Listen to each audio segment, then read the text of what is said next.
greatest super middleweight. Take the 6 best and have them face each other until there's one man standing. Super 6 World Boxing Classic begins October 17th, only on Showtime. No options. No mandatories. No rematch clauses. This is what the fans want. Ladies and gentlemen, it is my pleasure to introduce to you the Super 6 World Boxing Classic, the Super Middleweights. The Super 6 tournament is very unique. It's unprecedented. 6 of the best fighters in the world are going to fight each other, and you can see who's the best fighter. There's a group stage. Every fighter fights 3 fights in the group stage. They accumulate points. 2 points for winning, 1 point for a draw, and 0 points, of course, for losing. There's a bonus point there to be had for the stoppage, and I'm going to be swinging away. After the group stage, we add up the points. The bottom 2 are eliminated. The top 4 move on to the semifinals. It's the first time that you have 6 fighters of this caliber all agreeing to stand in and fight each other. I've decided to go into this tournament because of the level of opposition. Everybody has the talent, the skill, the will. They're all top fighters, and this is what I've been waiting for my whole career. Everybody who's anybody's in there. We've got Kessler, we've got the 2 young Americans coming through, Dirrell and Ward. You've got Jermaine Taylor, Arthur Abraham coming up for middleweight. The super middleweight tournament is so important that I gave up my middleweight title just for a chance to participate. 4 of them undefeated, 3 world champions, gold medal winners, top contenders, all agreeing to fight each other in this tournament. I think it could change boxing. It's a big thing. In Europe and Germany, people are just talking about the boxing, they are talking about this tournament. You can make a decent argument that any of them can win. I'm still undefeated, I'm still world champion, so I'm coming into this tournament very, very confident. I have a plan for Froch, I have a plan for Taylor, I have a plan for Ward. I don't care who you are. When you fight me, you're going to have to do battle. Of course I'm going to bring it, just like I always do. I'm going to bring it. I'll bet you anything, I will win. I want to show everybody that I'm the man. I will be in the final. If you can say that you've beaten 4 of these 6 guys, your resume is going to be huge. This will leave the fans with no questions to ask after this tournament. He's going to be on a pedestal. He's going to be well recognized throughout the sport and the world. There will be no easy fights. Beating the best will make me #1. This tournament's going to bring the best out of me. You can run, you can hide. May the best man win. Showtime Super 6 World Boxing Classic, the Super Middleweights, coming October 17th. It is my pleasure to introduce to you the Super 6 World Boxing Classic Super Middleweights. It's always good for boxing when the best fight the best. I think it's sensational. It's just exciting for a guy that loves fighting. You get a tournament like this, round robin. What better way to establish world champion? You make a list of, I want to see this fight, I want to see that fight, I want to see this fight. But chances are, if you're talking super middleweights, those fights are in this tournament.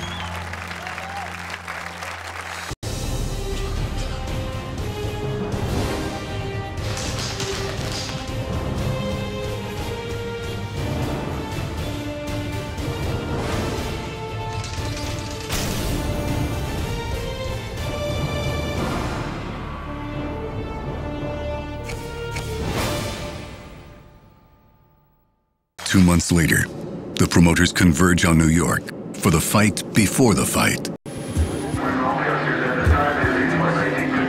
Just the name Super 6 is just on everyone's lips, and I'm very excited.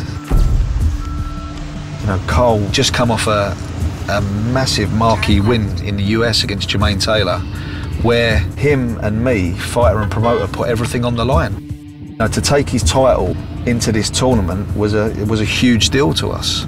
This is sensational for world boxing. Carl Froch realises that.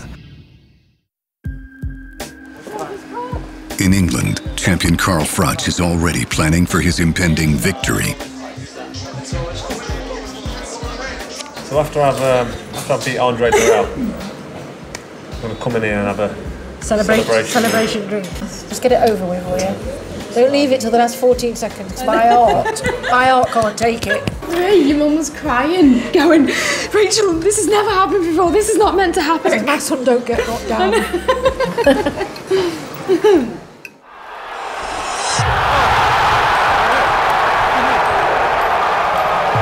Well, that was the first time I've ever been knocked down in my professional career. I was hearing the cheers. You know, I was thinking, I want to silence this crowd. A lot of people fold under pressure, but I love the pressure. When that adrenaline's released from the spinal cord and the fluid goes into your blood, it gives you that pump and that lift and your hairs stand up and, you know, I feel indestructible. I got tired. I was doing good. Then all of a sudden I was just so tired. Like I couldn't throw anything, and then he throwing all these punches and he kept hitting me, boom, boom. I just remember my head going back and just thinking like, okay, I gotta throw something, then boom. And I fall. And they stop it. And it's over! It's something that you never get over. You come that close to being super middleweight champion. I'll never forget that. Never forget it. 80% of my opponents have been knocked out. Time. For Dirrell to come over to Nottingham and fight a world champion of my stature, it's a very big ask. You know, all I can do is wish him luck. Over in America, I didn't have the crowd. And I showed everybody what I'm made of. And that was the first big fight she'd seen me in. She was there looking all emotional, like smiling and crying with a blue dress on. Got about 1 million hits that did on YouTube. Thank you, babe. For me to be at home, so it's going to definitely be a massive factor. I can't wait to see your fight in Nottingham. I've never been to the arena.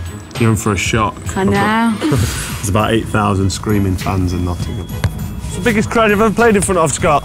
10. 10, is that it? 9 of them were family. This venue would be my dream as a professional athlete, to box, centre of the pitch, the City Ground. When I fight Mikel Kessler, this is where it could take place, on this very pitch. That'd be awesome. Words would not be able to put into. In fact, I'm getting the tingly vibes now talking about it. So I might try and do a few skills. Far from his home in Flint, Michigan, Andre Dirrell prepares for the first real test of his young career. I wanted the WBC belt. Carl Froch was in line. He had the belt. That's what I wanted. They can say we haven't fought anybody. We haven't been tested yet. I know I work hard enough, sacrifice enough. That belt means so much to me. They could have easily picked somebody else, but I was chosen. I'm gonna have some fun when we get in that ring.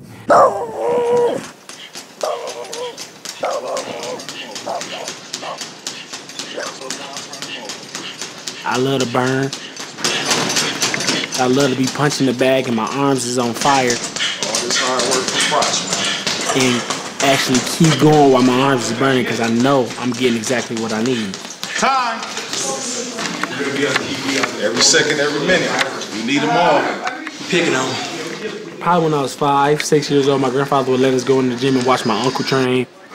My father brought us all up together and has been looking forward to getting a championship, and the time is now. Come on around. One for both of y'all, man. It's been a dream of my father's, a dream of our whole family.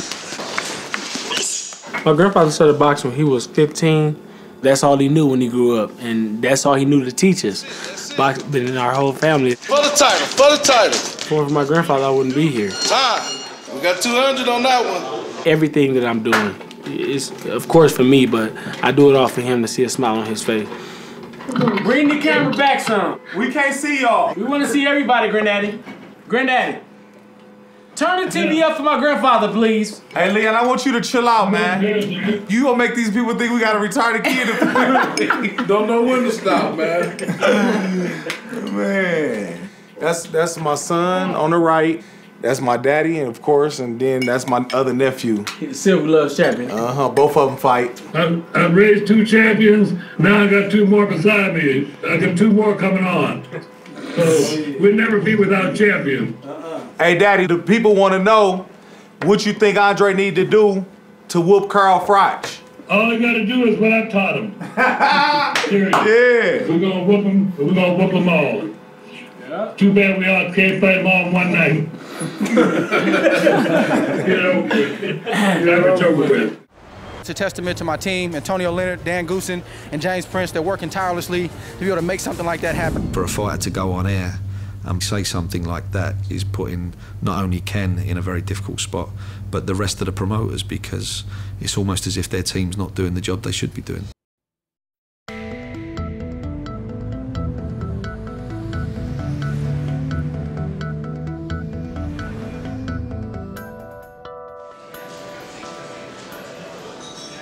sitting here waiting. Better knock some heads.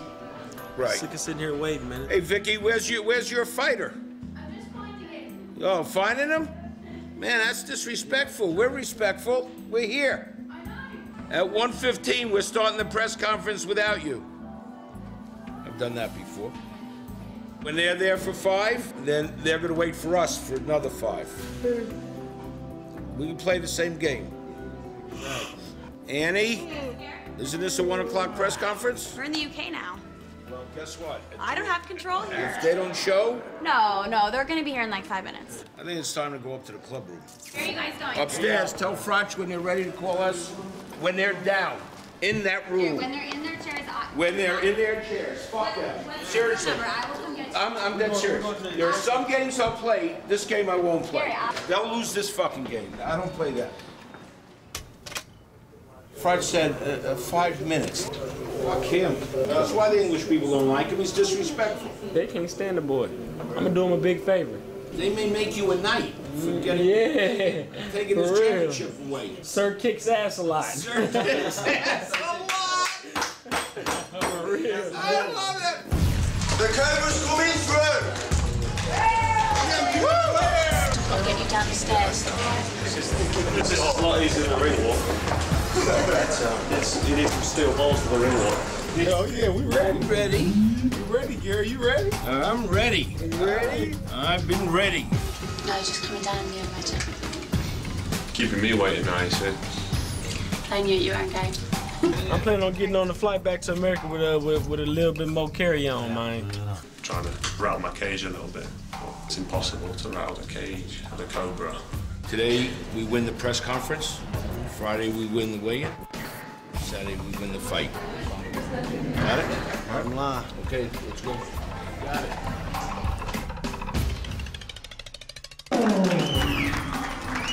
As the two combatants come face to face, a press conference on the continent starts. Promptly. Back in England, the game playing and posturing accelerates.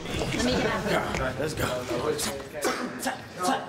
I'm practicing Michael Jackson. You need to start getting serious. I'm serious. You taking me as a joke, so I'm gonna act like one. I'm gonna treat you like one in the ring on Saturday, baby. I promise you that. I'm gonna treat you like one in the ring. Just bouncing around like a kid at school, waiting for the tuck shop to open. And that, to me, that's nerves. No point in us being silly, is there? We're going to meet again, aren't we? You listen to me. You listen real quick. You need to stop. You've been hit so hard you can black face the camera. What? Man, fuck that camera. I've got him jumping around, standing on my feet, putting his face in my face, spitting on me when he talks. I'm going to punish him, make him pay. It's over, boys! It's over! God, I'ma love this shit. Yeah, you ain't never seen nobody like me. Swear to God, I'm beating the fuck out this motherfucker. Stop talking to me, man. Don't talk to me. Right here. This is the face of a nervous man who knows he's getting knocked out. Damn, somebody keep talking. I don't even hear nobody. I don't even hear nobody. Thank you. That's it. Excellent. When do you know that it's a real fight? Right now. I never felt so ready in my life.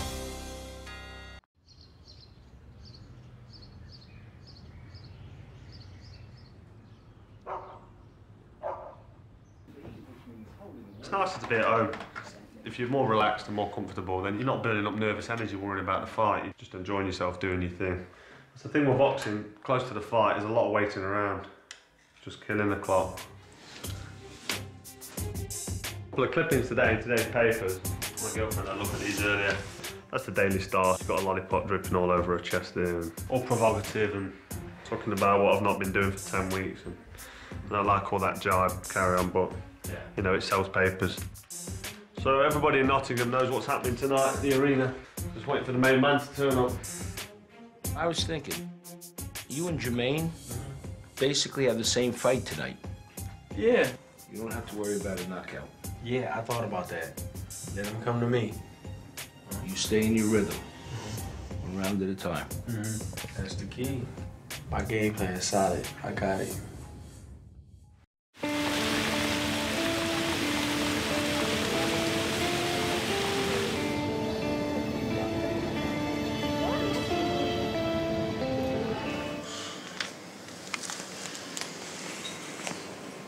167. With room to spare. I've had my breakfast as well. Does that mean I can have a banana? That's good. How many fighters can eat before the weigh-in? Not too many.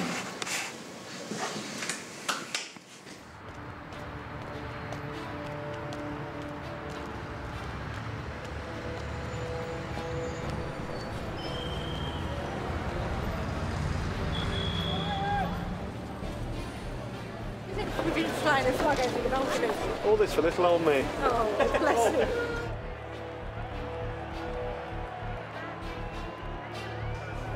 Ladies and gentlemen, Andre Dirrell's official weight, 168.4 pounds. He has 2 hours to shed the extra weight. 167.4 pounds for Carl the Cobra Froch. Let's go. Get right in the bus. Let's go. Oh, I'm going to have a nice bit of food. He's going to go and sweat his balls off. Really nice. All the best, boys. See you in a bit.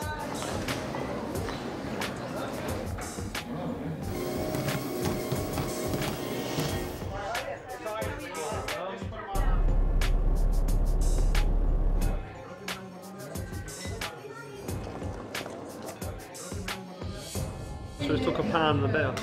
Yeah, but it's still a lot when it looks like a boiled chicken.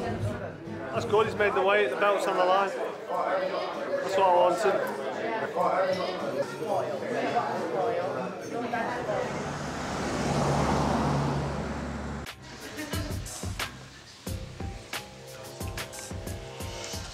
It's great for him, great publicity, and obviously it's a huge Super 6 tournament.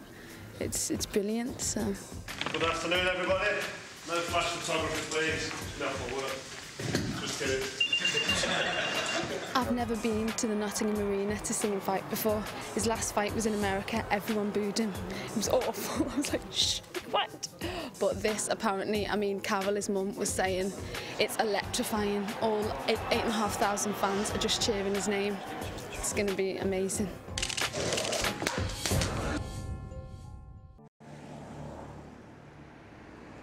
You think that Dirrell came here too late. Explain that. Well, it's common knowledge that there's a factor to take into account called jet lag. At the end of the day, he spent 10 hours in the air. It does things to the body. Dehydrates the body, makes it swell up, makes it act in funny ways. So I've got a feeling he's struggling at the weight as well. He could have no jet lag. I'd still beat him as far as I'm concerned. Because I'm too strong, too experienced for him. I'm too good for him. It's simple as that. Carl, you remind me a lot of myself, you know, being the shy, bashful, reserved guy that you are. G-Money. What's up, boss, man? We were on the money. We're on time. That's what professionals do. The press conference was interesting. You were more verbal or flamboyant in talking about things. Was there any conscious part of that for you? I might as well put it in his face. I acted a fool, you know what I'm saying? And I believe I got in his head. And pretty much for me, I believe that's phase one, complete. Who were some of your boxing idols growing up? Bro, my idol is Muhammad Ali and my grandfather. Them are my two, you know, biggest icons. I really do everything for my grandfather. He's put in work, and I feel this is my time to repay him. He's faced adversity in his life. When a father walks out, and you're in the slums, and you're in the streets, and you got no roof over your head, he's felt the pits. I'm sure he's doing it more for his grandfather than he's doing it for himself. Gotta be proud, huh? You know I am. Yep, long time coming. Are you ready? You ready? We ready? We're gonna win this fight tonight. You better know it. You better know it. I hate going to a fight and my house is in a mess. Because you come back from the fight, you're tired, you're aching. You know, you got to start tidying up. So I like it to be nice before I leave. It's like a ritual. To come over to England in my backyard and fight a world champion of my stature in your first test, it's a very big ask. I just don't see how he can beat me, I really don't. By any means necessary, I want this championship. I will never be as hungry as I am right now. It's my time to make it happen. 1 down, 2 to go in Group Stage 1 of the Super 6 World Boxing Classic, the super middleweights coming up from Nottingham, England. Carl Froch puts his WBC title on the line against the speedster American Andre Dirrell.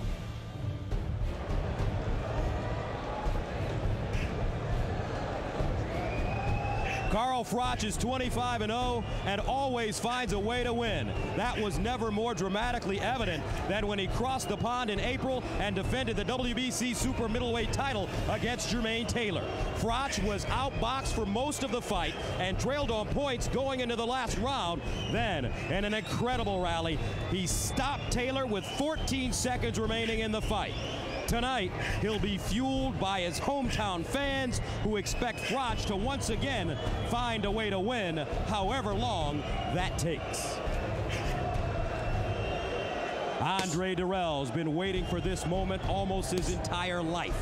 His grandfather first took him to a gym at age 10, and his outstanding amateur career was punctuated by a bronze medal at the 2004 Olympics. Dirrell does not dispute the fact that he's not as accomplished as the other fighters in the Super 6, but his size, speed, and switch-hitting style make him a threat to Carl Froch and the rest of the fighters in the tournament as well.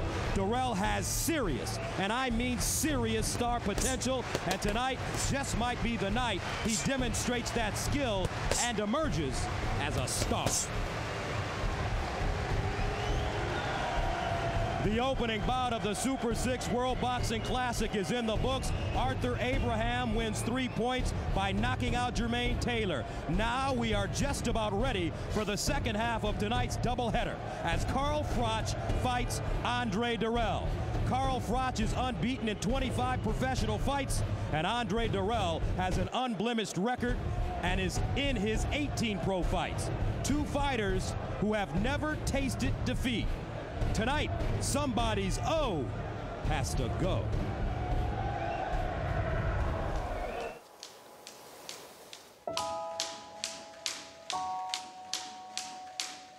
They can say we haven't fought anybody. Come on, baby. It's for the title. For the title. You know, they can say that we haven't been tested yet. And they could have easily picked somebody else, but I know I belong here, and I will prove a lot of people wrong. This is right after the knockdown. Right now, Jermaine Taylor just showing him too much respect. Too much respect. I focus on my objective. My objective is Froch, and I have to study him in every aspect of the sport. He want to turn into a European street fight. No stance. It's gone. It's gone. I'm not underestimating him by no means, but I believe this is where my talent will show the most. Granddaddy. Hey, Daddy, the people want to know what you think Andre need to do to whoop Carl Froch. All I gotta do is what I taught him. Seriously. Yeah. Too bad we all can't fight him all in one night. You know? The fight is in his hometown. He has a lot to prove, and he doesn't want to lose to a guy of my stature. I get in there, I whoop him, I take his belt. No excuses. It was just my time.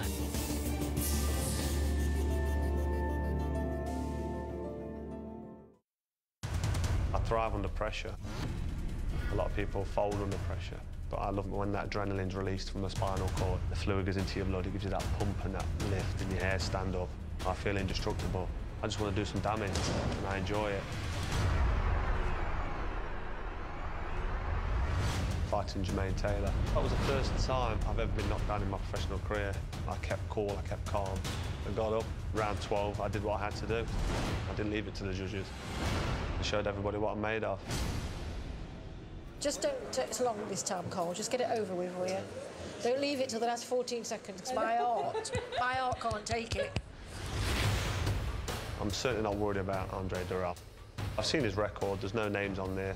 He said a few things that are a little bit disrespectful to a world champion about what he's going to do and what I haven't got.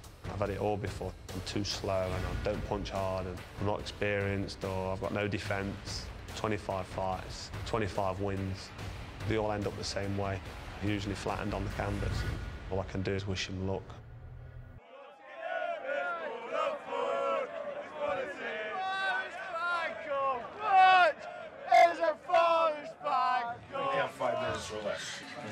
Look at him now. He's very close. How you feeling? This is the Lions Den. This is my Lions Den, though. So, yeah, I'm feeling good about that situation. We're playing that fight that's over there. Right. So we'll be here. You know, in 7 months. we don't want him to know who won or lost. Well, now I'm glad you said that. Now pass I that know on. absolutely nothing about that fight. All right.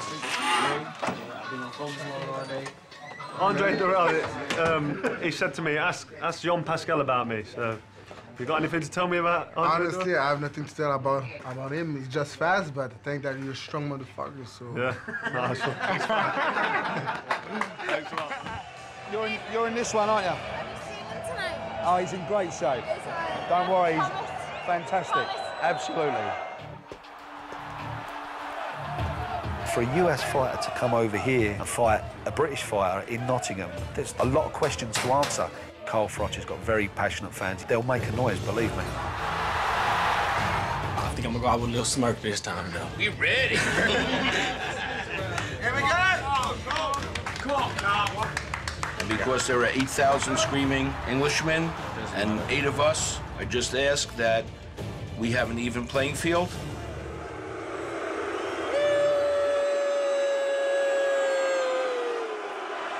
Come on, USA! One yank down, another yank to go. Let him move. Get it, baby. Let's get it. Please welcome the undefeated challenger from the United States, the Matrix, Andre Dirrell. And now, ladies and gentlemen, the undefeated world champion, Carl, the Cobra Froch. The biggest question is, can he take away Dirrell's confidence? As a fighter, looking into another fighter's eyes, I've seen what I need to see to know that I've already got him beat. Andre's hungry. He's a lion, and we will win. Trust me.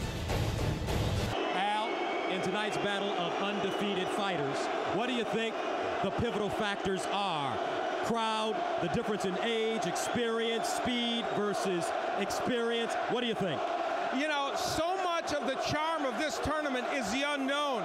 So it's appropriate that tonight, I think this fight hinges on what we don't know. Now, Carl Froch is a proven commodity, so it's Andre Dirrell that provides us with the mystery. A lot of firsts for him tonight. First time fighting a world-class opponent, first time fighting in this kind of a hostile environment, and he may be forced to go 12 rounds. That would be the first time he's ever done that. And in addition, you know, he has never really fought the exact kind of fight that he needs to fight tonight to beat Carl Froch, except maybe against Curtis Stevens. So really, there are a lot of challenges facing him tonight. No question about it. Antonio, much of the talk leading up to tonight's fight has focused on the unique nature of this tournament. How do these fighters put aside all of that and concentrate on getting in the ring and banging? Well, you know what? With the Super 6, the stakes are high. It's going to be very difficult. But with Carl Froch, he's defending his WBC Super Middleweight Championship. You know, everyone's here to see him win. So he has an enormous amount of pressure on him. How does he kill Andre Dirrell's dream of becoming a world champion tonight? That remains to be seen. All right, with that in mind, it is time for the second part of our co-feature, our main event, coming to you from Nottingham, England. Andre Dirrell, the young man from Flint, Michigan, versus Carl Froch, the WBC champion. He is the world title holder. And now let's go inside the ring and Jimmy Lennon Jr. Ladies and gentlemen, the time has come for the Super 6 World Boxing Classic. Please welcome the boxers as they make their way to the ring. First, joining us to the blue corner, the undefeated challenger from the United States, the Matrix, Andre Dirrell.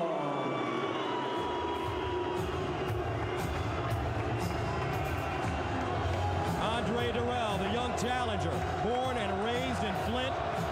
This former Olympic bronze medalist was abandoned by his father at an early age, taken in by his grandfather when he and his brother became too much to handle for a young mom. This man has been given a rare gift, folks. He possesses unbelievable speed and quickness. His nickname is the Matrix, and like a young Neo, he has yet to tap into his true potential. But he is starting to believe. Tonight, we find out if he can truly be the one.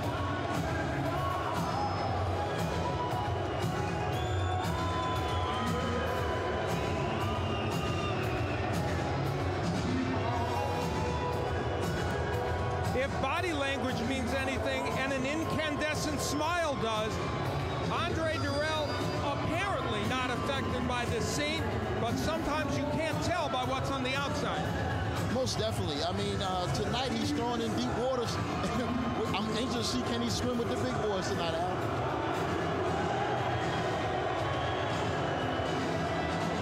Andre Dirrell steps into the ring for the biggest challenge of his career.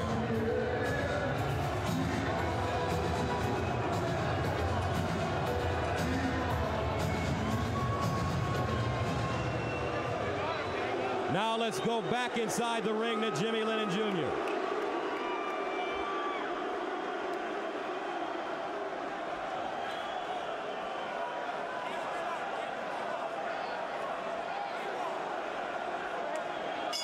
And now, ladies and gentlemen, joining us to the red corner, the undefeated world champion from England, Carl the Cobra Froch.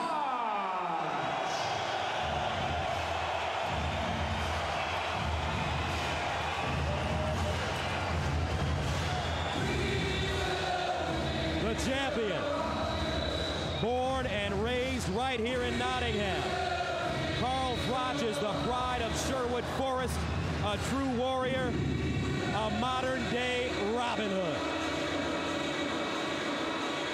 At 32, Froch lusts for international recognition, especially in the United States. He feels that this is the beginning of his era and knows that winning the Super 6 World Boxing Classic will not only catapult him to superstardom, but like his countryman Robin of Locksley, make him legendary.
Andre Dirrell for the WBC World title here at the Super 6 World Boxing Classic, the super middleweights. Let's check out the tale of the tape. There is very little to choose from except for the age of these two men. Height and reach very similar, and the fact is both men will want to fight from the outside in any case. It's going to come down to not numbers, but intangibles.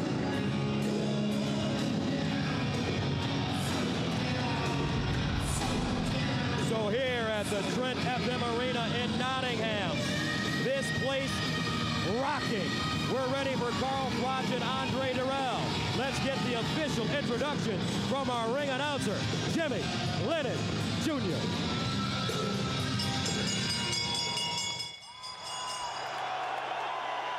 Ladies and gentlemen, a very good evening to you, and welcome to the Trent FM Arena here in Nottingham, England, for a very special event indeed.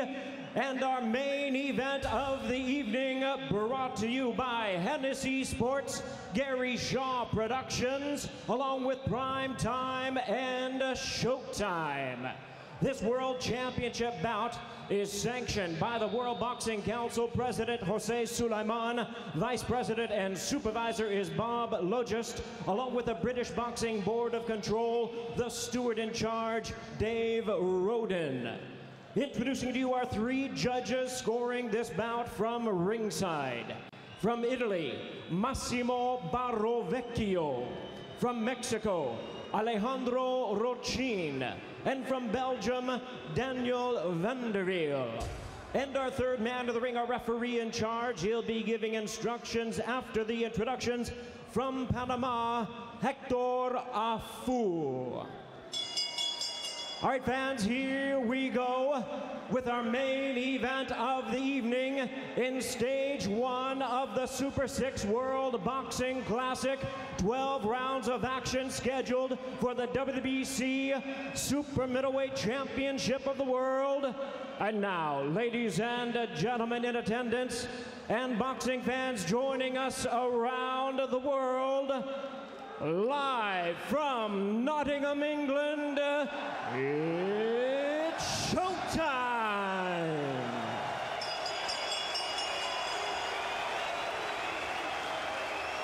Introducing to you first, the challenger on my right, fighting out of the blue corner, wearing green trunks with gold trim, hailing from Flint, Michigan in the United States. He weighed in at 11 stone, 13 and 1/2 pounds, or 167 and 1/2 U.S. pounds. A 2004 Olympic bronze medalist, he is undefeated in his professional campaign with a record of 18 wins, no losses, 13 wins coming by way of knockout. Ladies and gentlemen, please welcome the challenger and one of boxing's gifted young stars, the undefeated WBC #2 ranked contender, introducing the Matrix, Andre Dirrell.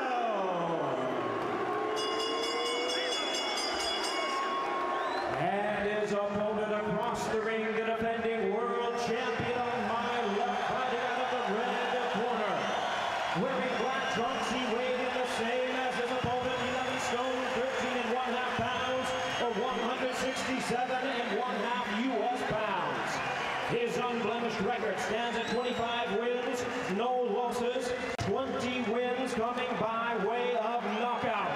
Ladies and gentlemen, please welcome one of the great stars in the division tonight, making the second defense of his title. Here is boxing's pride of Nottingham, England, the undefeated WBC Super Middleweight Champion of the World, introducing Carl the Cobra Froch.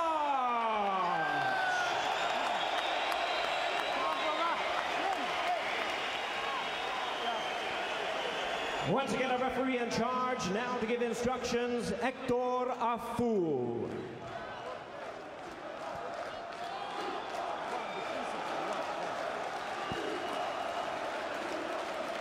Come on. I got them the instruction in the dressing room. I want a clean fight.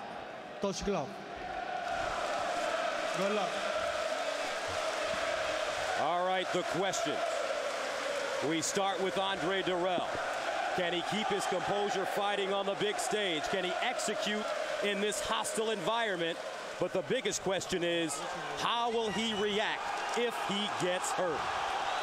And for the champion, Carl Froch, can he handle the speed and accurate punching of a sharpshooter like Dirrell? And can he take away Dirrell's confidence by keeping the pressure on him and making Dirrell uncomfortable?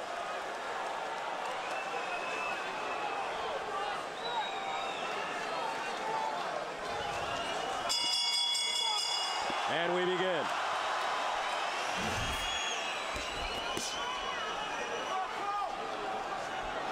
This fight, we should mention, is being contested in a 20-by-20 ring. All of the Super 6 fights will be contested in the same size ring. And of course, for Dirrell, size of ring is important because he presumably wants to move and use all of this ring.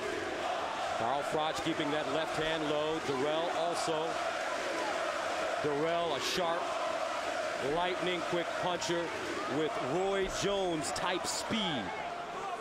But he finishes off low quite often, and sometimes he'll even pull straight back with his chin up.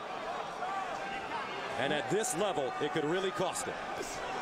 We note that Dirrell starts out as a right-hander. Of course, he likes to switch back and forth a lot, but right now he starts to fight as a righty. And Froch told us he thought that was the weakest side of Dirrell and that he could pick him apart as a righty. Dirrell telling us that he will fight right-handed most of this fight, as you mentioned, Al.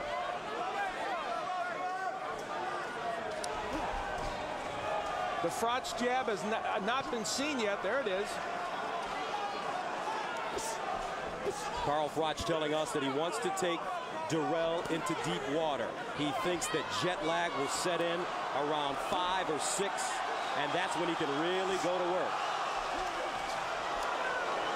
Froch missing with the left hook. He also told us he wants to keep that right hand right under his chin to block and smother the Dirrell jab. Dirrell is talking to Carl Froch. That's an interesting ploy, Antonio, for a young fighter in this atmosphere. That just lets you know his confidence. You know, he's really confident that he's here to take care of business tonight. What's obvious to me is the just difference in hand speed. You can tell it's night and day.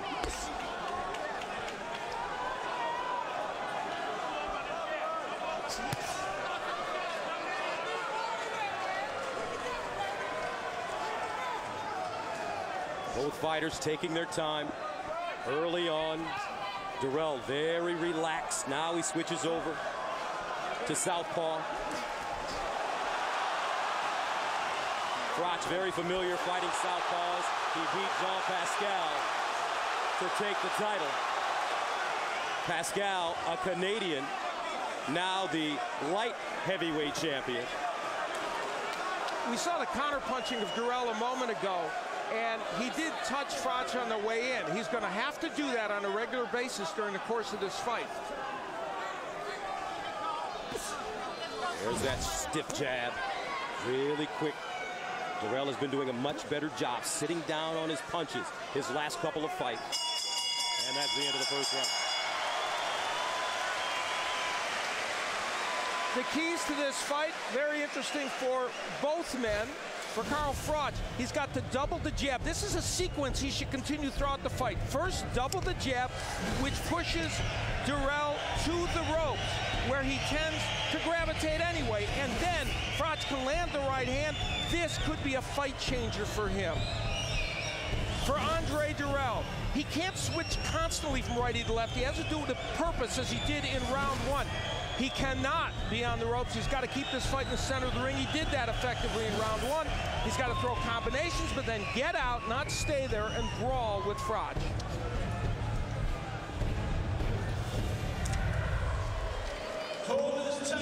Trent FM Arena in Nottingham, England. 2.5 hours north of London. Carl Froch, the champion, versus Andre Dirrell, the challenger. Dirrell, 25 years old, Froch, 32. Carl Froch in the black trunks, Dirrell in the green. Froch comes into this fight after rallying from a third round knockdown to Jermaine Taylor to knock him out in the 12th round in his WBC super middleweight title defense, the first defense, back on April 25th in Connecticut. Froch, there's the Froch jab. He said this is his first few rounds, as we pointed out, we're going to be more tactical. But he said he does not want to get himself in a big hole and be digging out from a hole in round 6 or 7. But when he does use the jab, he does push Dirrell back, and that's an important weapon for him. And the battle of the jabs now very even, really. Yes, they are. I saw in the first round where Froch had more success when Dirrell switched to southpaw. So we'll keep an eye on that and to see how he does. Andre Dirrell, southpaw now, forcing Carl Froch to lead. Taking his time. He wants to stay off the ropes and fight this fight right in the middle of the ring. Now, Froch is undefeated against left-handers. He's 3-0 and does not feel that's an issue for him. We'll see.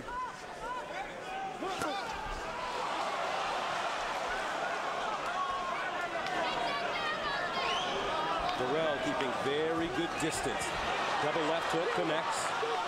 Good countering by Andre Dirrell. That is so uncharacteristic of Froch to lead off with a wild left hook. That is, although that's a punch you can normally hit Dirrell with, that was oddly thrown for Froch. Froch with the right hand to the body. Two very patient fighters. Dirrell looks very composed, Antonio, to be on such a grand stage. Yes, he does. But, you know, the fight hadn't got started yet. Both of the fighters are still trying to fill each other out before they settle in, and we'll see more action. You know, it's ironic. We talked about the idea of Dirrell squaring himself up to Froch. It's been Froch who has actually ended up making himself a more available target at certain points to Dirrell when he misses with those wild punches. Froch having a problem getting close. He's trying to get in punching range. Double left jab, landing for Dirrell. He's got feline quickness.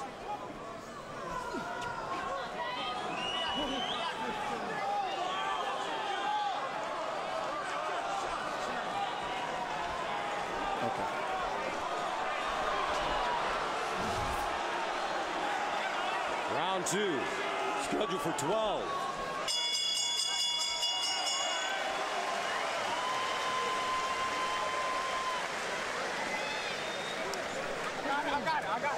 We talked about the fact that Carl Froch is missing and putting himself at risk to counter-punching by Andre Dirrell. And here's a perfect example, leading off with that left hook, being countered. In boxing, it's an old saying, when you make your opponent miss, you got to make him pay. And those hooks did make him pay. Let's listen into the corner of Andre Dirrell. His grandfather, Leon Lawson, is his trainer. This is it, man. I'm not going to got it. How you think? Well, you're looking good. Great. Just warming up. Don't get over anxious. Good. Don't let it go around. Take it as it comes. Deep breath, deep breath, deep breath. Do your thing. Here. Code is 10 seconds. Andre Dirrell, a 3-1 underdog, and from what I understand, there are a lot of businessmen in Flint, Michigan, putting a lot of money on this young man.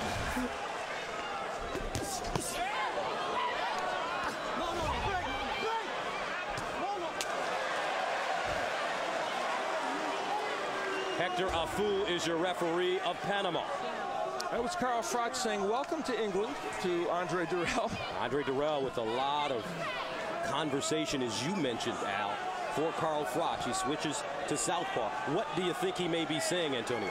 I have no idea. I mean, I think he's fighting very good from the conventional stance and haven't seen much from the southpaw stance, but we'll see. Maybe he has a plan.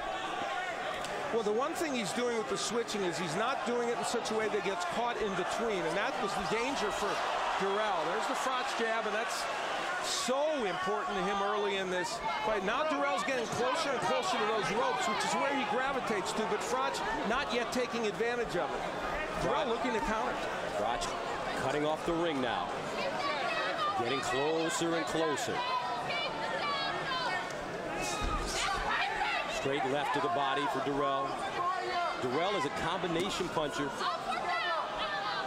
and he's very effective and dangerous when he uses his combinations, but when he relies on just a 1-2 or a pot shot, he gives his opponent an opportunity.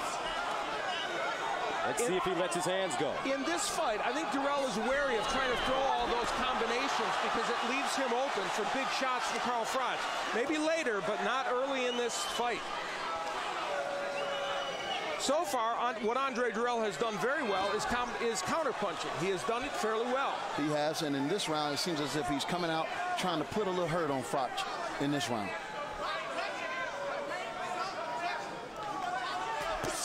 And a reminder that Carl Froch has often been in this position where early rounds, much like we saw with Arthur Abraham in his fight with Jermaine Taylor, where there are rounds that don't go his way. It's not a sprint for Carl Froch, it's a marathon. Great counterpunching. And a smile comes across the face of the champion. Andre Dirrell has been known to run in fights. He did it versus Curtis Stevens in 2007, actually embarrassed himself. Stevens a big puncher, and Dirrell running for most of that fight. He has settled down since then.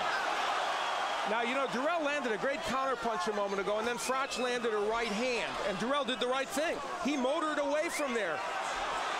Now Dirrell getting out of the corner. Froch pins him now. This is going to be a cat and mouse game.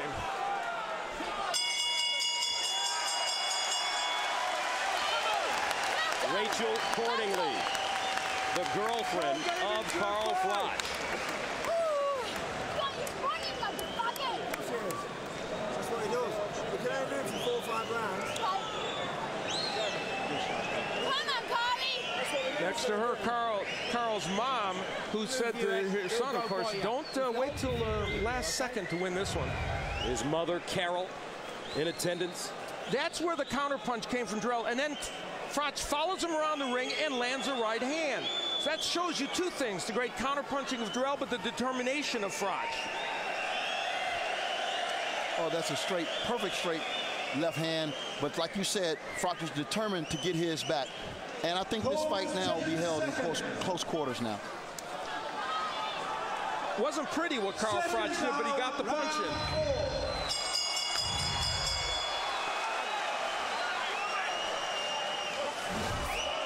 in. Round 4 scheduled for 12.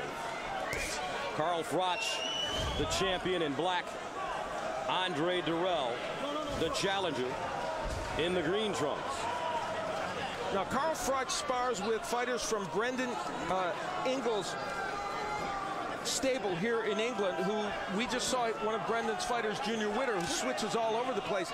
And they do. His fighters don't even know what they're supposed to be at any given moment. They're lefty, they're righty. He said that really prepares him for Andre Dirrell. We'll see. Dirrell, sharp left hand. Now he's starting to sit down a little bit.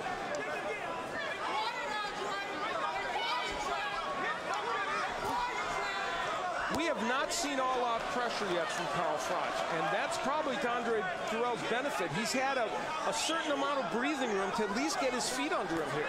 Most definitely. I mean, Dirrell Camp felt confident coming into this fight that their speed, foot speed and hand speed would be the difference in this fight. They felt that if Jermaine Taylor could have as much success as he had against Froch, why can't they? Oh, beautiful combination by Dirrell.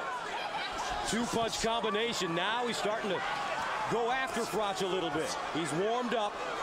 He's still relaxed. Some blood coming out of the nose of Dirrell. Sticks Froch with another short jab. And Froch also trying to go to the body there. That's important for him at this point in the fight. And look at the quickness of Dirrell as he steps off the line. Now some blood maybe coming out of the upper lip of Andre Dirrell. It's interesting, even though he's doing fairly well in this fight, he's the guy that has the bloody nose and bloody mouth, but Froch has gotten some shots in. Looking at this fight, this round here, I believe Froch is telling himself he's going to have to take some chances. Yes. He's going to have to take some risks in order to solve the speed puzzle against Dirrell. You couldn't be more correct, Antonio. And this is the moment when he realizes it. Yes. And literally he sees blood. And there's a right hand to the body. Froch is going to the body, and that's important right now. Andre Dirrell, very seasoned. We told you about his bronze medal at the Olympics. He's fought in 236 amateur fights with a 214-22 record. You can feel this fight, the intensity heating up as we move forward.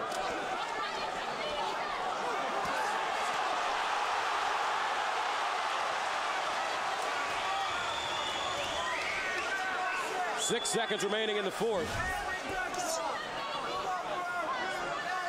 These are very close rounds.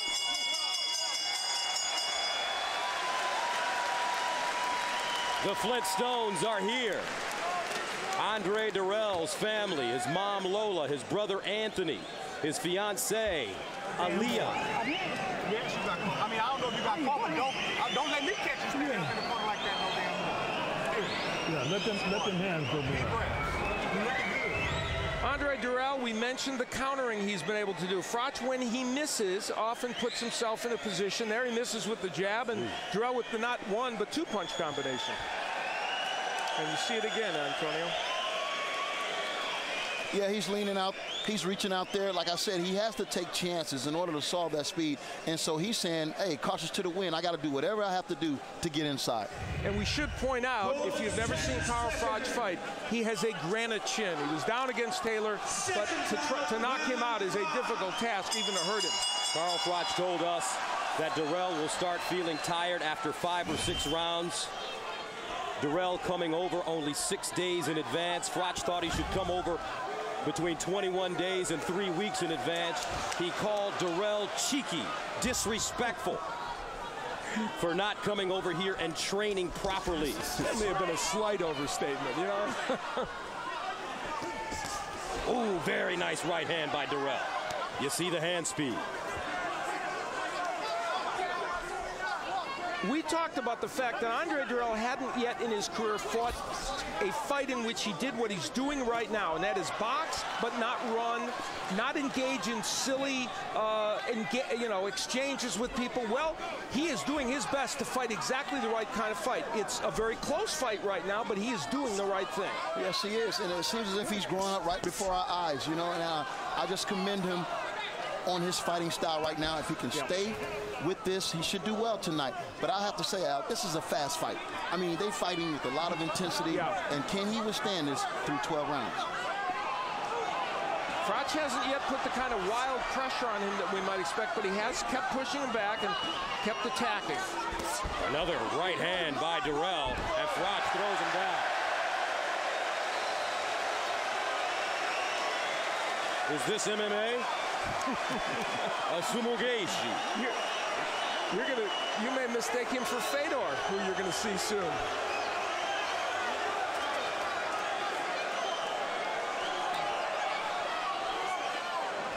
So Carl Froch with the hip throw. Andre Dirrell gets back on his feet and goes back to work. He's been the busier fighter. And can't you feel, sitting here at ringside, what we don't know yet is when Carl Froch lands a major punch. We haven't seen him land something really strong yet, and that's going to tell us the final piece of the puzzle about how Andre Dirrell will do tonight. Unless Froch never does, in which case Andre Dirrell did a great job. It'll be a shutout, but that throwdown was, I believe, a frustration throw. He hadn't landed the punch he thought he could land, and, he's boxing in the middle of the ring. I mean, we all felt that was Dirrell's advantage point. Dirrell fought Tony Hanshaw in May, got in trouble in the first round, almost got knocked down, but then came back to score a very impressive 5th round stoppage. Hanshaw's previous fight was with Roy Jones, a loss as well. And this time Froch decides not to drop Dirrell, but he does give him a parting shot. Yeah, Carl Froch, that's the second time he's blatantly hit on the break, and you have to think perhaps there might be a possibility of a point deduction at some point soon. And Antonio, Dirrell keeps going with that straight left hand to the body. What could that potentially set up? Well, it set up a lot of things. It neutralizes your opponent, it keeps him at a distance. And this is what they're fighting for. The Super 6 World Boxing Classic Cup. The super middleweights, 168 pounds. Finish your thought. Like I was saying, great fighter Floyd Mayweather uses that punch. Hold on. Quiet. Floyd Mayweather Jr. uses that punch excellently. He keeps an opponent at bay, and then he can set up anything, the right hand or the hook. So I think Dirrell is doing pretty much the same thing. An example of the wrestling activity we saw in the last round, the frustration by Froch, or just an awkward moment. The Trent FM Arena in Nottingham. Carl Froch, the WBC world title holder. This is his second defense here at the Super 6 World Boxing Classic, the super middleweights. He defended it at first against Jermaine Taylor, and now in one of the biggest tournaments in the world, he'll do it against Dirrell. We talked about how well Andre Dirrell would do with all the nervous energy that he would have early in the fight. That hasn't been a big issue for him, as he shows his skill to slip punches as well, because he hasn't fought like he has nervous energy. No, he's fighting definitely with a lot of composure, a lot of energy, I might add. And he's trying. He's trying to really show the people that he deserves to be WBC champion.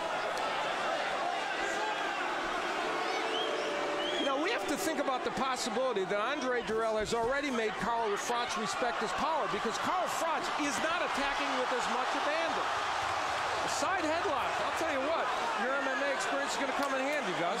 I know. Froch missing with a wild left hook. Froch's technique is worse than normal. Yes. And I mean, he's not normally a pretty boxer. His technique is not great tonight, and he's throwing way too many wild left hooks. Well, his technique isn't great because he's never fought anybody as quick as Dirrell. Carl Froch, he beat Jermaine Taylor, he beat Jean Pascal. Nice left hand by Dirrell. And now some dirty boxing by both fighters.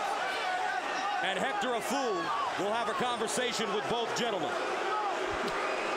You sure you want to use the word gentleman? Nice right hand by Froch. It's heated up now, but for Andre Dirrell, this is a trick bag. You don't want it to heat up too much. No, you don't. I mean, he has to stay focused. I mean, all the little dirty, nasty things that Carl Froch is doing, that's a veteran move. You know, we got Bernard Hopkins, he's perfected those type of moves. It's important that Dirrell stay focused on the job at hand, don't get outside himself. And Dirrell doesn't want too many of these wild exchanges either. No, he don't, because it gives Froch opportunity to land that big punch. And Carl Froch, conversely, wants it to get a little ugly in there and give himself some opportunities to land something big. Froch, a very unorthodox fighter. Not a typical British fighter. He keeps his hands down by his waist.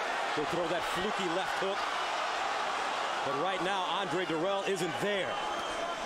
You know, the problem for Froch is he is not by nature a left hook artist. If there is one punch that you are more likely to land against Dirrell, it's the left hook. And you see Froch, watch that on the tapes. He's trying to throw that punch, but it's not getting there.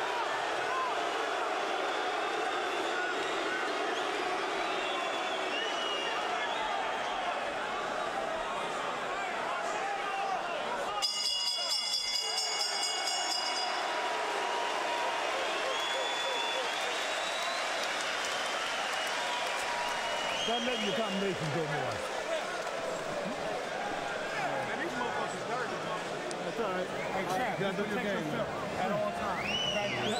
Protect yourself at all times. Don't worry about what the ref doing. Fíjate, muchacho, que cuando entra con la cabeza así no. El niño se está echando el piso, ¿ok? Okay, don't go with your head because you're the one that's creating that. But I was going to tell you, don't be moving like that because you'll create a headbutt. All right? Don't give me no fucking word.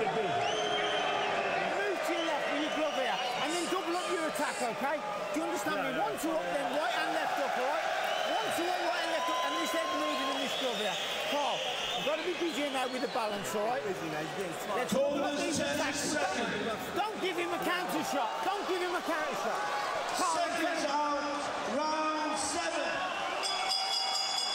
Carl Froch, 11-0, fighting in his hometown of Nottingham. Nice combination by Dirrell. And he'll hold on.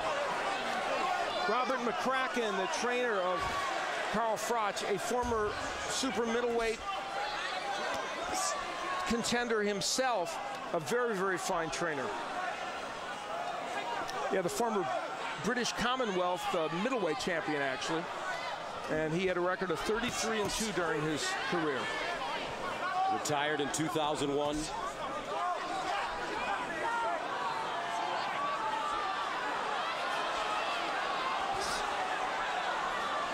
Round 7 scheduled for 12.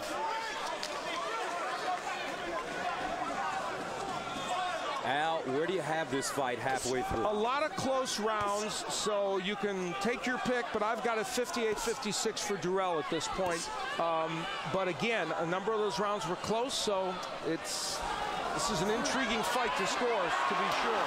Remember, though, Froch gets stronger as the fight goes on.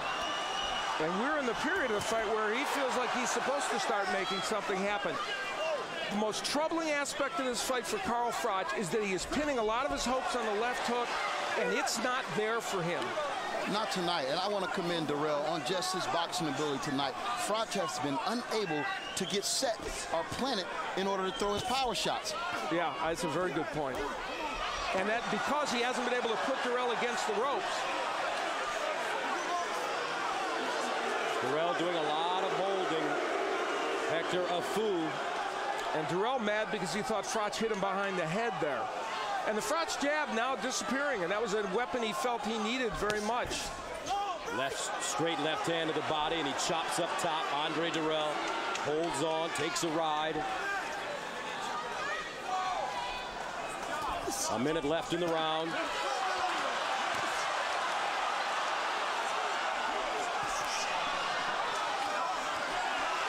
Carl Froch trying to make Dirrell fight. Hector Afu telling him to stop holding. Dirrell has been doing a lot of holding and refuses to fight inside. Carl Froch is turning this into a brawl, or trying to. He's doing his best to make it that. Now there's the stuff Andre Dirrell can't do. Jump in head first against Froch. And that's Froch's best chance of turning this fight around, making it a dog fight, making it sloppy. Now Froch holding and hitting. Dirrell complaining but getting hit. Bad move.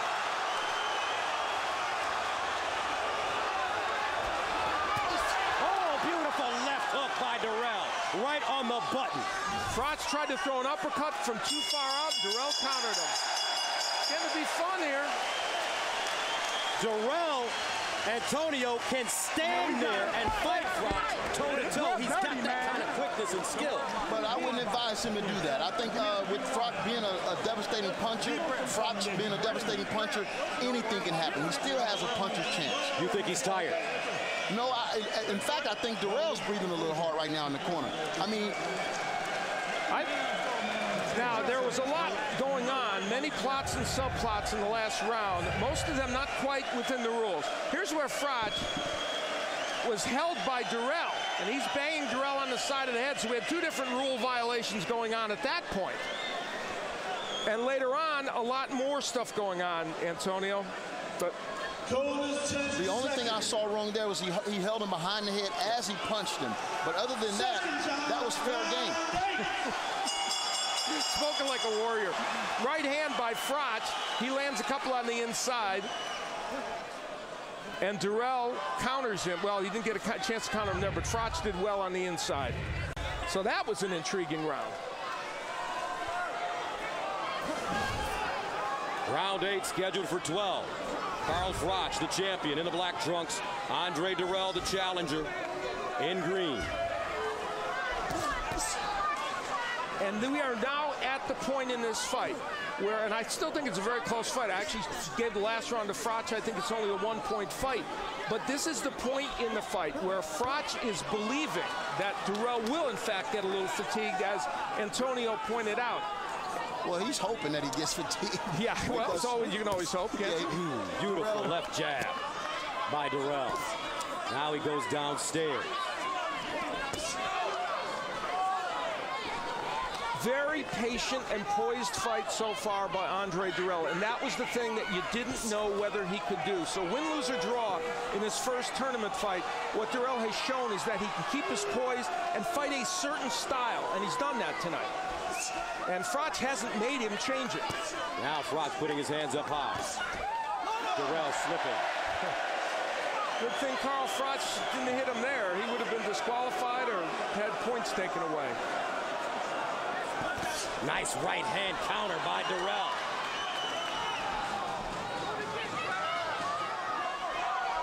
Froch is not going to the body nearly as much. Oh, there he did it right on cue. Punching behind the head. I'll tell you, Carl Froch is giving us a clinic here on some rough tactics. Both fighters have been flirting with point deductions. Dirrell for holding and Froch for hitting behind the head. And there he's holding and hitting again, but Dirrell using his head a little bit, so a lot going on. Froch can't use his jab a lot now because he gets countered by Dirrell. Nice left hook, got through. Dirrell getting a little braver with those combinations. He got touched with a little left hand by Froch on the way out of there. Froch cannot cut the ring off on Dirrell, and he needed to do that. Oh, my. Big hook. Did that punch change this fight? We'll see. Maybe it did. Froch coming in with his head.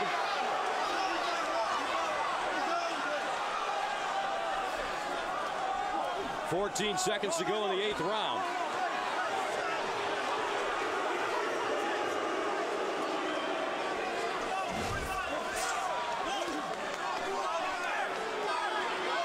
Andre Dirrell, Carl Froch, 8 in the books.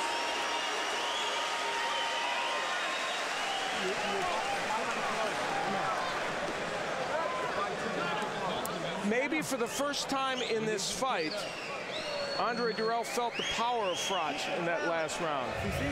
It is a left hook. Finally, that punch got in for Carl Froch. He closed the distance, and there it is. Now, Froch is a better puncher with the right hand than the hook, but there's no question, and that punch altered things a bit for that round. For Dirrell, the good news is it came toward the end of the round, and he was able to slide through those remaining seconds. Let's see if that's a fight changer.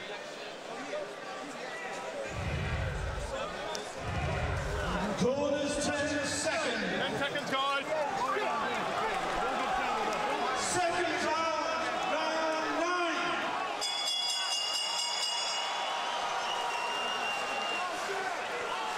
Round number 9.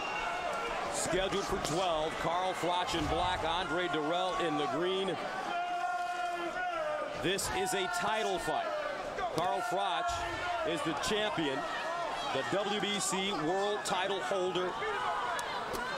This stage 1 matchup here at the Super 6 World Boxing Classic, the super middleweights, 168 pounds. Our first fight of the evening in our other co-feature, Arthur Abraham was electric as he knocks out Jermaine Taylor in the 12th round.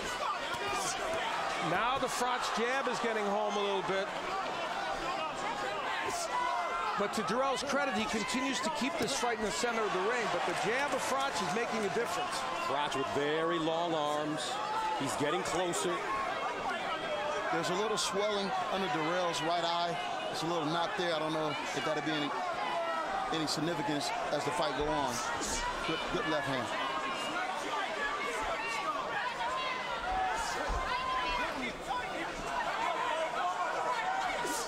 Ooh, very nice left hand by Dirrell. Right on the chin of Carl Froch. Now he switches southpaw. He'll switch step by step, steps around, and Froch ties him up. Dirrell very lackadaisical right there, leaving himself wide open. Froch, though, not able to do it. Straight right hand, left hook by Dirrell, and he smiles because he caught Froch coming in. Well, another left hand by Dirrell. I think he was smiling to try and tell Froch I wasn't hurt, and we'll see. They exchanged punches then. They both got hit. Dirrell pot-shotting him now. Staying on his bicycle. Froch pinning him on the ropes. Dirrell waiting, and he'll hold. It looks as Dirrell is slowing down a little bit. He has to pick it up.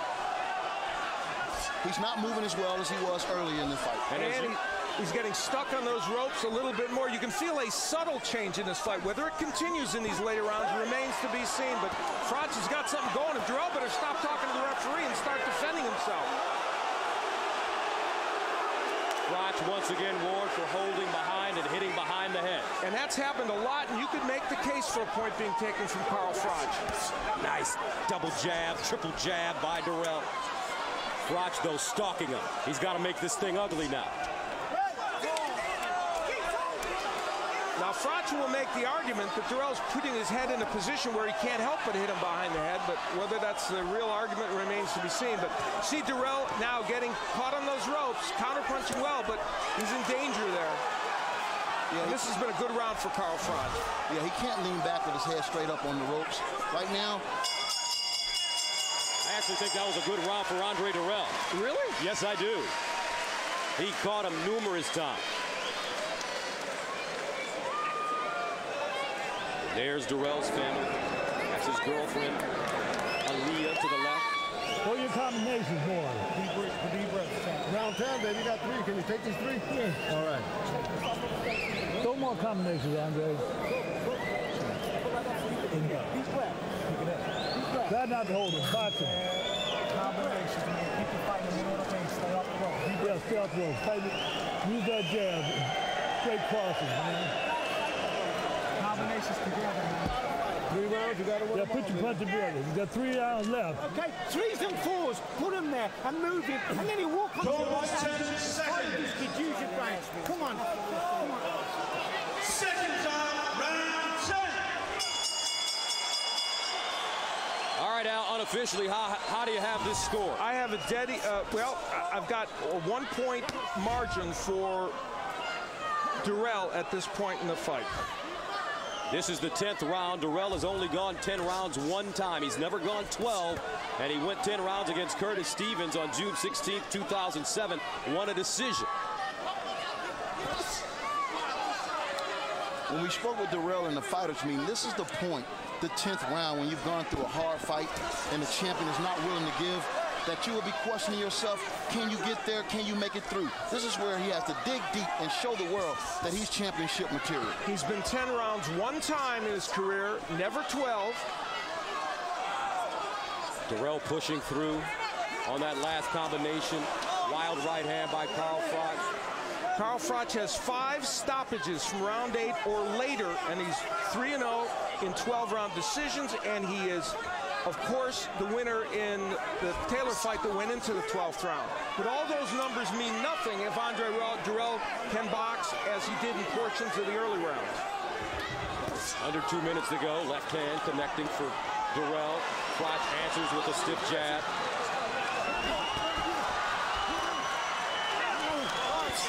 Dirrell is staying a little bit too long in the one spot. He has to continue to move and do the things that work for him so well early on in his fight.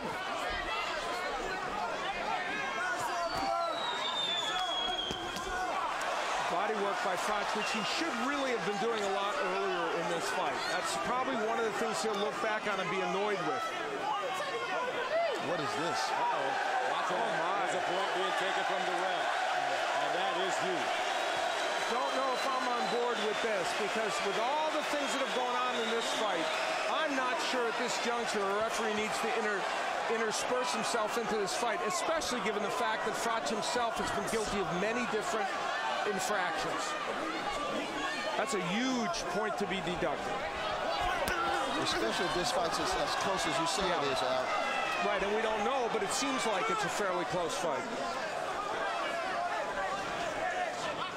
And what will that do to Andre Dirrell's psyche? We'll see right now. Dirrell getting out of the corner, but Dirrell has to take the title from the champions. Big left hand by Dirrell. He's got to really dig down deep, as you mentioned, Antonio, and there's going to come a point where he has to just stand there and fight. And he did it right there with 2 monstrous right hands. But he's throwing wild left hooks, Andre Dirrell. And he cannot leave himself open with a dangerous puncher like Froch. It's kind of productive. Still, the movement is there for Dirrell, and that's a big plus for him. But this tricky round because of that point deduction. Nice left hand again. He hurt Froch. Froch is hurt. Dirrell uppercut. Froch coming back off balance. He really tagged him at the end of the round. Andre Dirrell.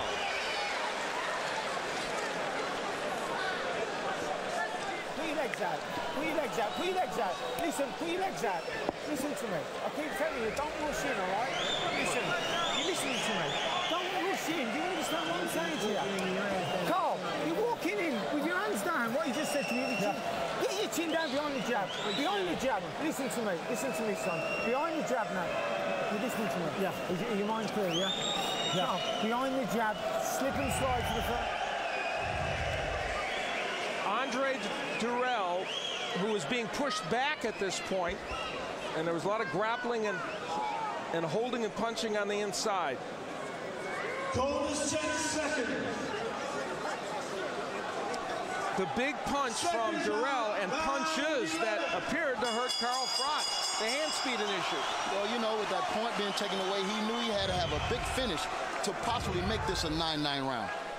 Carl Froch told us that he'll do anything to win. He felt like he's a warrior, and the most important thing was to go in there and take his opponent's scalp. Andre Dirrell has never seen the 11th round before.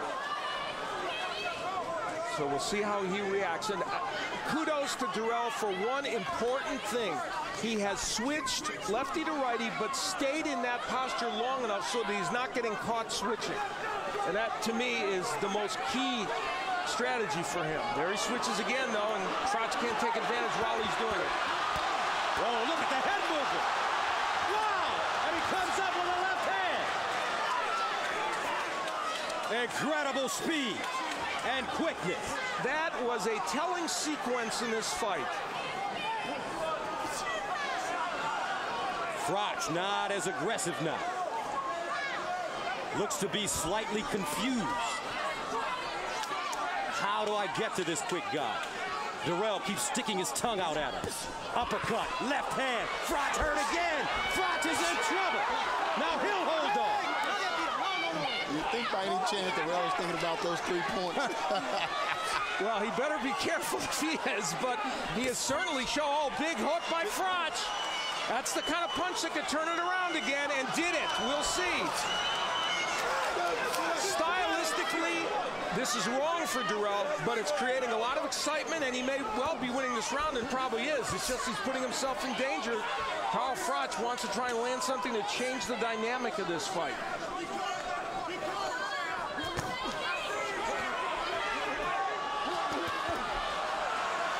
Good body work a moment ago there by Froch, again coming probably too late in the fight. Dirrell and Froch exchanging punches now. Dirrell is pulling out with his hands down. Look at him roll, slip. Old school fighting right here. Andre Dirrell, nice defense.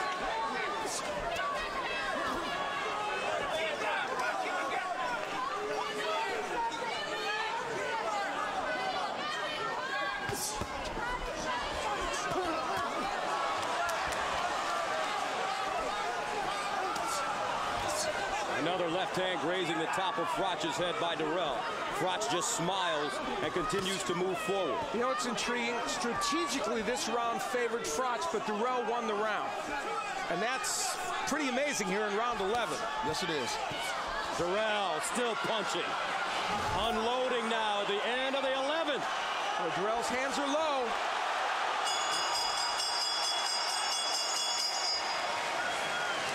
One round remaining. Worry on the face of the ladies. This was a telling moment in this fight. Dirrell making Froch miss a lot, and then coming out of that with a vengeance with a big left hook that pushed Froch back. And then standing there, he doesn't go anywhere. A moment of bravado for Andre Dirrell. We got to go. Andre we got to get him out of here. Because we ain't getting no decision here. I want them hands up. Don't let him get no lucky shit on. Whip his ass. Hey, you win this round, you the world. Biggest bitch on the team. Goes 10 seconds. Yes. Second round. And back him up. Chin down.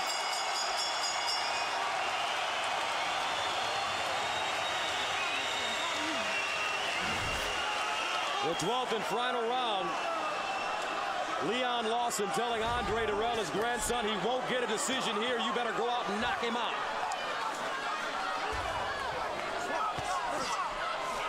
Well, the young kid has arrived. Dirrell fought the 11th round like you're supposed to go out and fight championship rounds. Take my hat off to him. Interesting advice, given the fact that Dirrell, we assume that isn't the best way for him to fight against Froch, except when he had the last round of round 11 that was a brawl, he ended up winning the round. Of course, the judges from Italy, Mexico, and Belgium, they are international, but we are in England. Dirrell in new territory, the first time he's gone 12. And the pace of Froch has slowed a bit as well right now in this round. He's not attacking with wild abandon.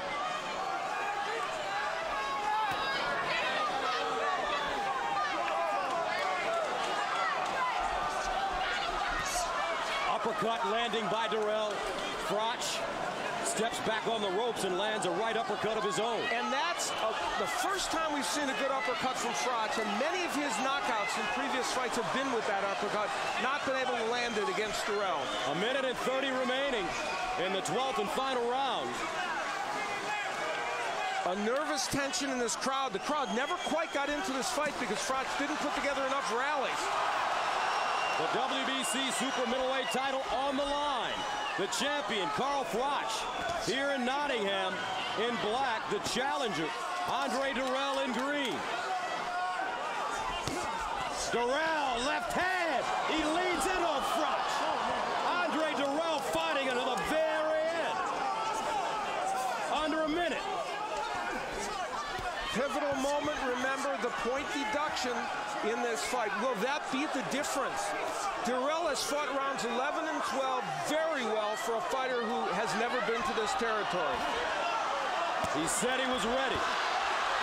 Forget the jet lag question. Whether he got here 7 days before or 3 weeks before, Andre Dirrell was ready to fight 12 rounds. He just never gave Froch an opportunity to truly land anything big. I mean, he's winging away, but nothing's landing. One big left hook and an occasional right hand, but that was about it. 15 seconds remaining. Now, this round 12 is a pretty close round. Let's see who finishes off strong. Dirrell backpedaling. Dirrell. Froch closing in. Unloading. Dirrell, and that's it.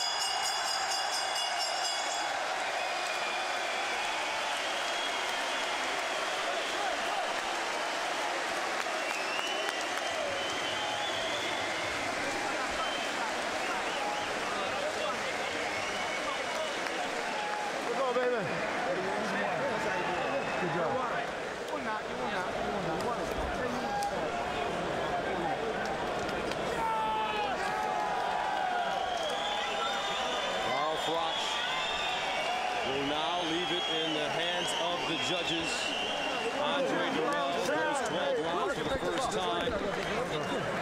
Looked sharp, crisp, composed. Did do some moving in the ring, held, and was deducted a point.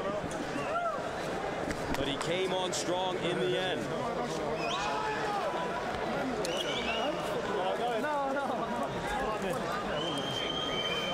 Carl Froch wanted to demonstrate to American audiences especially that he had a higher skill level than they were led to believe. He did not accomplish that tonight because it wasn't a skillful performance by him. It really wasn't. Not at all. I mean, he never could get his feet up under him for the power shots. His punches just looked like he was winging them instead of throwing them with his body underneath him. And he had opportunities. I mean, Dirrell was reaching a lot late in the end of the fight. He had opportunities, just could never capitalize. You're totally correct, Antonio. That's exactly true. And part of the reason why I think the technique of Froch wasn't so good is the quickness of Andre Dirrell, which affected him. Most definitely.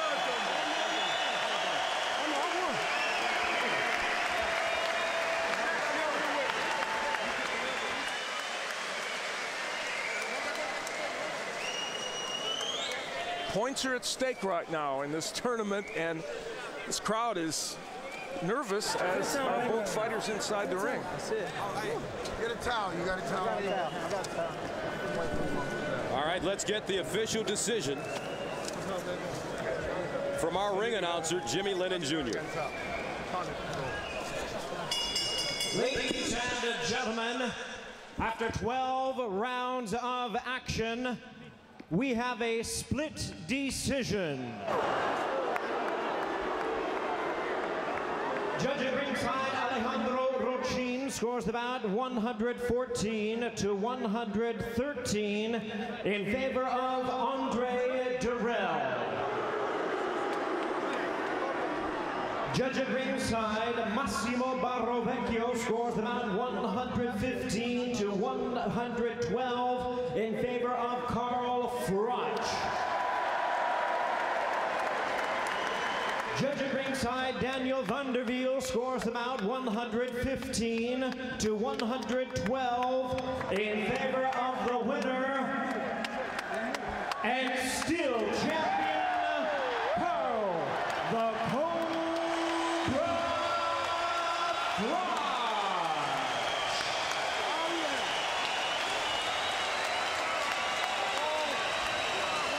Carl Froch retains his WBC super middleweight title with a split decision over Andre Dirrell. And the difficulty, I think, with that, and of course, remember there was a point deducted at one point, but he would have still won the fight, Carl Froch. I think the difficulty some will have with the split decision is the 115-112 margin. I think you could see it being a point closer, but that's the two judges having it by 3 points for him is where some, and certainly Dirrell supporters, will have issues. Well, I know as an experienced fighter myself, I mean, you never know what these judges are looking for. I mean, some judges really admire the aggressive fighter that's pressing the fight, that's making the fight. And my hat goes off to Dirrell. He came, he fought his fight. They gave him the blueprint. He executed. Yeah. I thought he did more of the things that he should have did in order to be successful tonight. I mean, that was highway robbery, but it's okay. It's okay. They've been robbing him for years. He got slammed to the floor and got a point. That's his mom, Lola, in the middle. Not a happy trip for them. We were with them at the hotel a lot leading up to this. Now it doesn't end so well. You know, it was a close fight. Make no mistake about it. And you can make the case for Carl Froch winning. I think that margin on the two judges' scorecards is what will bother people. And you hit it on the head, Antonio. It's what did they like in this fight? And our Jim Gray is standing by with Andre Dirrell. All right, Gus, thank you very much. Andre, what is your reaction to that decision? Well, we know where we are. We're hometown favorite. I worked my ass off. He came on strong in the last round. I could give him the last round, but I know I put it off enough. I boxed him enough to gain the decision, but it didn't go my way. The point that was taken away from you, did you feel as though there were many times in this fight where Froch could have had a point deducted? I still don't know why he took the point from me. I'm still clueless on the point for leaning on him. He been holding me, hitting me in the back of the head the whole time, bring me down to one knee. He been rough the whole fight, man. And for them to take a point from me without no warning, I don't remember warning him, telling me to not lean on him. You know, he took the point for that. Well, like I said, we know where we at, man, but I'm going to hold my head up with pride because I know one day I'm going to still become world champion. Your grandfather told you going into the last round that you needed a knockout. Did you ever feel as though you would have an opportunity to win a decision here in Nottingham? Of course I did. Otherwise, when it came out here, like I said, I'd do anything for that WBC world title belt. This is the first one. I got another fight next, you know. This ain't gonna motivate me and make me work harder. Like I said, the most dangerous ones is the ones who got that loss first. What did you learn in this fight? First time you went 12 rounds. Obviously, you could have won a decision had it gone another round, or judging saw it a little differently. What did you learn? Well, two judges did get it extreme. I don't understand it, but that I can go to full 12. I can work my ass when need be, and I'm a warrior, you know. But like I said, we in his hometown. He got this decision. I take nothing from Froch. He tried. How will you handle this disappointment? Get in the gym and work harder. What else can I do? I'm a boxer. This is what I do. This is my sport. This is my life, and I love it. Arthur Abraham had a big victory tonight against Taylor over in Berlin. He will be your next opponent. I know you probably haven't thought much about that. However, here's another guy that's powerful and obviously displayed that this evening. Yes, he did. He's a warrior. Arthur Abraham knows how to fight. I'm sure my fight will be a lot tougher fight going against Abraham. So that don't mean nothing. I got to get in the gym and put in that extra mile. You got a lot to say to Froch during this fight. What were you talking about? Basically, him just hold my head, and him couldn't handle me as far as boxing went. But, you know, he was pulling on me, he was holding me. You know, every time he was knocking me down, he got the decision. He fought rough. Did you grow up a lot in your own mind tonight?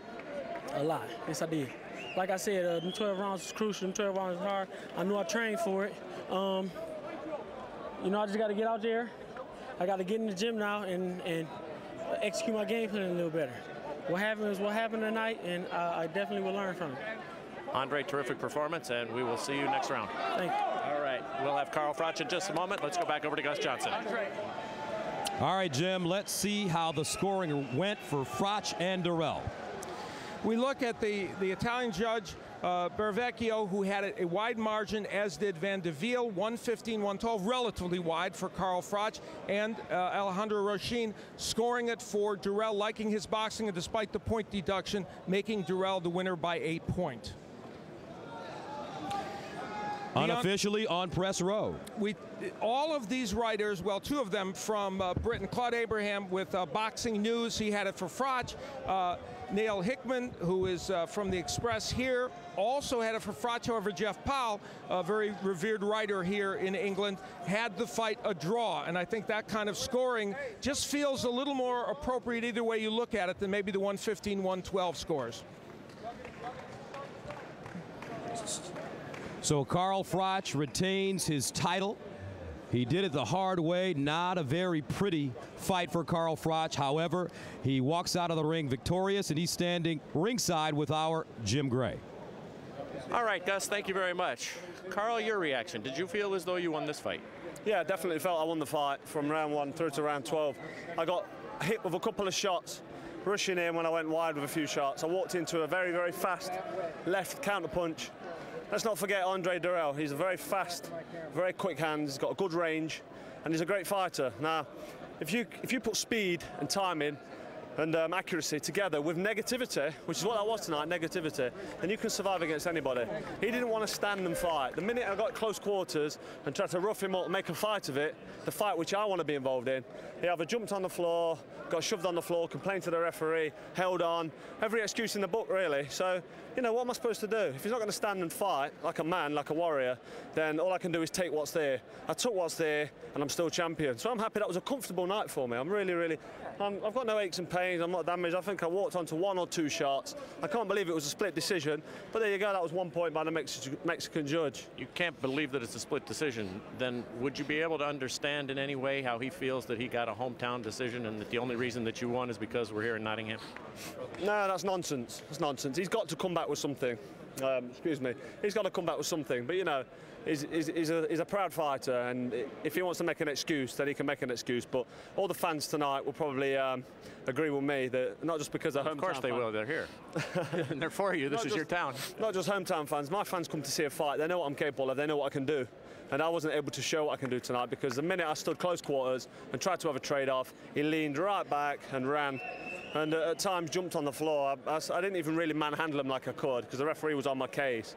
It was a dissatisfying night for me, but a comfortable enough night. I'm still champion, and I picked up 2 points in a fabulous Super 6 tournament. So, you know, there's pluses and negatives to come from that fight. Did you feel as though you should have been awarded one of those points for fouling when in many instances could have been the opposite? It could have gone either way. I don't know if you saw the low blow that Jermaine Taylor suffered tonight. That was a point decision, a point deducted. It's down to the referee. Andre Dirrell was holding non-stop. If he's going to duck low, I'm going to hit him on the back of the head because it's there to be a hit. That's fighting, that's boxing. If he's going to give me the side of his head, I'm going to take it. Not illegally, but because he's ducking low, it's the only thing you can take. So what am I supposed to do? Stand there and wait for him to come up? Because he comes up with a great left hook and he caught me with one of them. You know, so I've got to be careful in there. I'm in there to win the fight, and winning is what I did tonight. I'm not 100% satisfied because I like to feel like I've been in a fight, and I feel like I could go back in there and do another 12 rounds of Andre Dirrell and beat him again.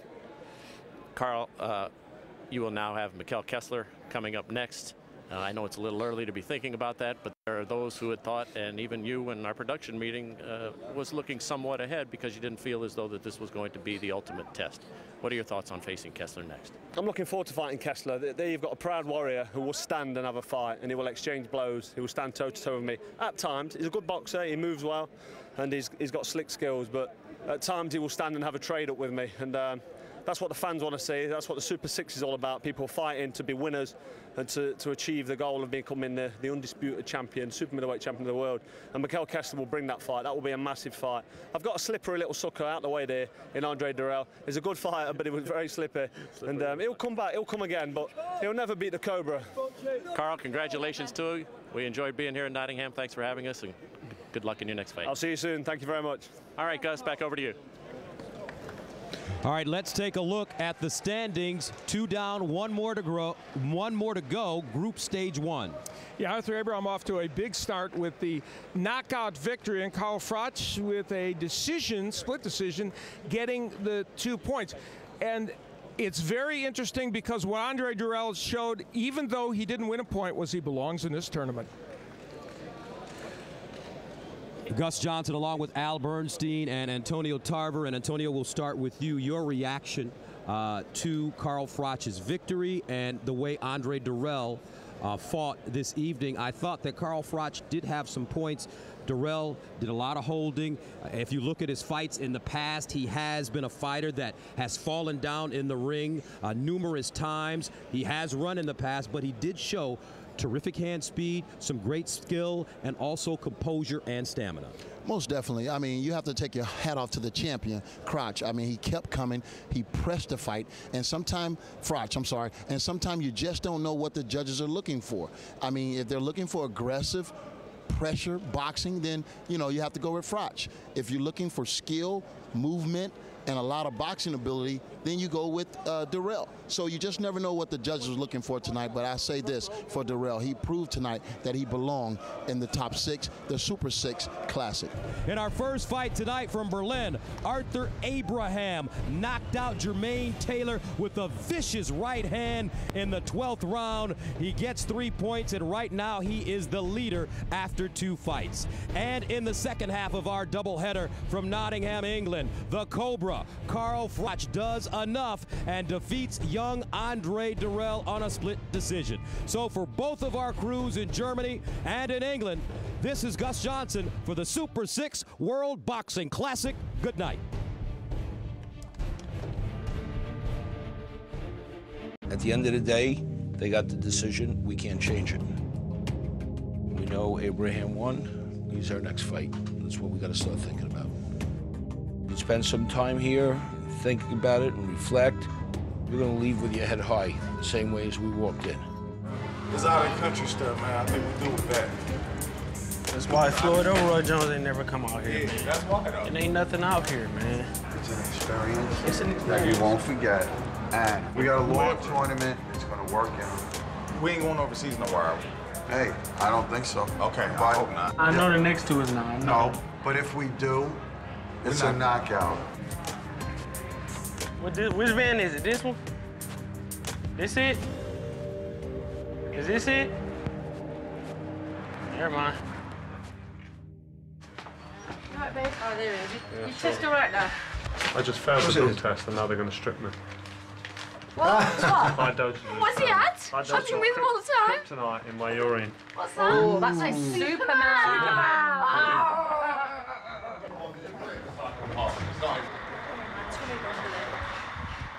Where's the limo? God's gone. No, I'm not being funny, but I'll get him back. Want the limo back? No, not if it's going to cost us about 500 quid. Get the bus. We came down in a limousine and now we're walking home looking for a taxi. Where's the log? I still won. I'm still champion.